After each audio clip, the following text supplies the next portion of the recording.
నమస్తే అన్న అందరికీ నమస్కారం. కువైట్లో జాతీయ దినోత్సవం సందర్భంగా ఈ రోజు నుంచి కువైట్లో అధికారికంగా సెలవులు ప్రారంభమయ్యాయి. ఇది అందరికీ తెలిసిన విషయమే.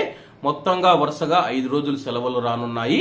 ఈ రోజు వచ్చేసి మంగళవారం, బుధవారం, గురువారం, శుక్రవారం, శనివారం మొత్తం 5 రోజులు సెలవులు రానున్నాయి. కానీ కువైట్లోని విద్యార్థులు, కువైట్లోని కొంతమంది ఉద్యోగులు ఎవరైతే ఉన్నారో గత శుక్రవారం నుంచి సెలవులు తీసుకోవడం జరిగింది. అంటే గురువారం, శుక్రవారం, ఆదివారం, సోమవారం మొత్తం 4 రోజులు ఈ యొక్క 5 రోజులు సెలవులు కలుపుకొని మొత్తం 9 రోజులు సెలవులు తీసుకున్నట్లయితే స్థానిక మీడియా పేర్కొంది.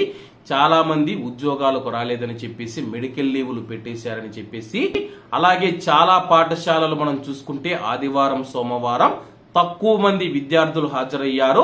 అంటే శుక్రవారం, శనివారం, ఆదివారం, సోమవారం సెలవులు తీసుకొని ఆ యొక్క 4 రోజులు ఈ యొక్క 5 రోజులు మొత్తంగా విద్యార్థులు కూడా 9 రోజులు సెలవులు తీసుకున్నారు.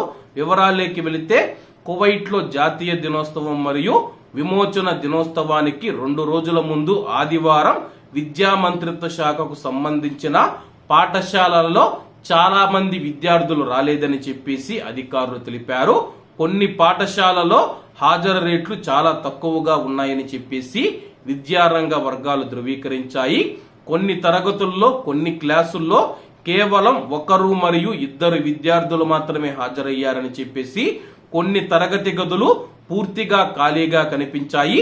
సోమవారం కూడా అలాంటి పరిస్థితి కొనసాగిందని చెప్పేసి ఈ విధంగా విద్యార్థులు గైర్హాజరు విద్యా ప్రక్రియకు ఆటంకం కలిగిస్తూ ఉందని చెప్పేసి, పాఠ్యాంశాల పురోగతి పైన ప్రభావితం చేస్తూ ఉందని చెప్పేసి అనేక మంది ఉపాధ్యాయులు మరియు నిర్వాహకులు తమ యొక్క అసంతృప్తిని వ్యక్తం చేశారు.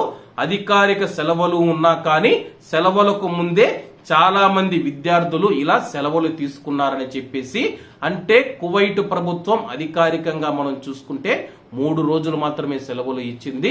అలాగే శనివారం, శుక్రవారం మనం చూసుకుంటే కువైట్లో ఎలాగో సెలవులు ఉంటాయి కాబట్టి ఆ యొక్క సెలవులు కలుపుకుంటే మొత్తం 5 రోజులు సెలవులు అన్నమాట.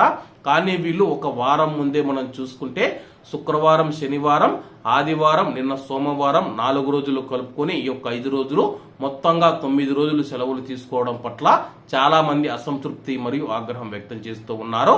కాబట్టి అందరూ బాగుండాలి, అందులో మనం ఉండాలి. అందరికీ నమస్తే అన్న, జై హింద్.